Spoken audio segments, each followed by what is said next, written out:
Pelajaran Sekolah Sabat Senin 19 Mei 2025. Pelajaran ke-8 Triwulan kedua. Judul untuk hari ini adalah Di Gunung Sion. Dalam Wahyu 14, kita menemukan umat Allah berdiri di Gunung Sion. Gunung Sion yang asli terletak tepat di sebelah barat kota tua Yerusalem saat ini dan dianggap sebagai tempat kedudukan tahta Allah atau kehadiran di antara umatnya. Kemudian Bukit Bait Suci yang terletak di Gunung Moria juga disebut Gunung Sion. Dengan kata lain, penggambaran penting tentang umat sisa Allah di akhir zaman ini disajikan dalam bahasa bait suci seperti sebagian besar adegan kunci dalam kitab Wahyu. Syukur kepada Anak Domba, umat Tuhan berada di bukit kudusnya. Bacalah Mazmur 15 dan Mazmur 24, di mana Daud mengajukan pertanyaan yang sangat penting. Siapa yang boleh diam di gunungmu yang kudus? Bandingkan jawabannya dalam Mazmur ini dengan gambaran tentang orang-orang yang berdiri di Sion dalam Wahyu 14 ayat 1-5. Persamaan apakah yang Anda temukan? Bagaimanakah seseorang bergabung dengan kelompok ini? Apakah arti penting dari fakta bahwa nama Bapa tertulis di dahi mereka?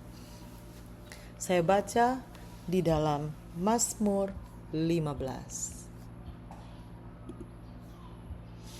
Mazmur 15, Mazmur Daud. Tuhan, siapa yang boleh menumpang dalam kemahmu? Siapa yang boleh diam di gunungmu yang kudus? Yaitu dia yang berlaku tidak bercela, yang melakukan apa yang adil dan yang mengatakan kebenaran dengan segenap hatinya, yang tidak menyebarkan fitnah dengan lidahnya, yang tidak berbuat jahat terhadap temannya, dan yang tidak menimpakan celah kepada tetangganya, yang memandang hina orang yang tersingkir, tetapi memuliakan orang yang takut akan Tuhan, yang berpegang pada sumpah walaupun rugi, yang tidak meminjamkan uangnya dengan makan riba dan tidak menerima suap melawan orang yang tak bersalah. Siapa yang berlaku demikian tidak akan goyah selama-lamanya. Mazmur 24. Mazmur Daud. Tuhanlah yang empunya bumi serta segala isinya, dan dunia serta yang diam di dalamnya. Sebab dialah yang mendasarkannya di atas lautan dan menegakkannya di atas sungai-sungai. Siapakah yang boleh naik ke atas gunung Tuhan? Siapakah yang boleh berdiri di tempatnya yang kudus? Orang yang bersih tangannya dan murni hatinya, yang tidak menyerahkan dirinya kepada penipuan dan yang tidak bersumpah palsu. Dialah yang akan menerima berkat dari Tuhan dan keadilan dari Allah yang menyelamatkan dia. Itulah angkatan orang-orang yang menanyakan dia, yang mencari wajahmu, ya Allah Yakub.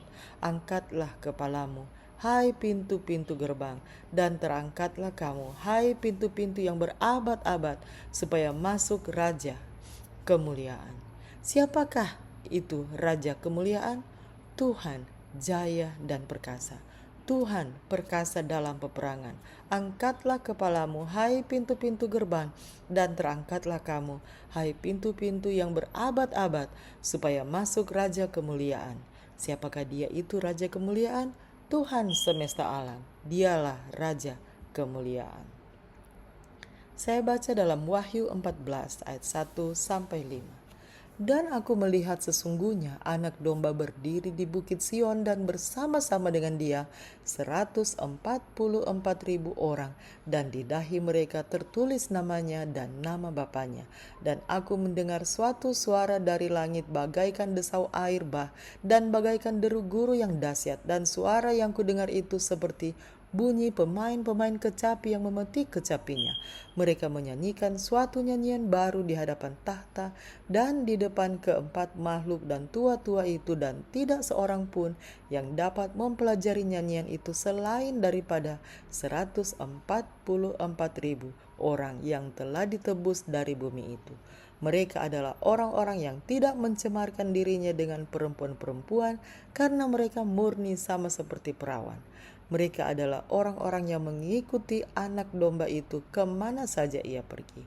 Mereka ditebus dari antara manusia sebagai korban-korban sulung bagi Allah dan bagi anak domba itu. Dan di dalam mulut mereka tidak terdapat dusta, mereka tidak bercela.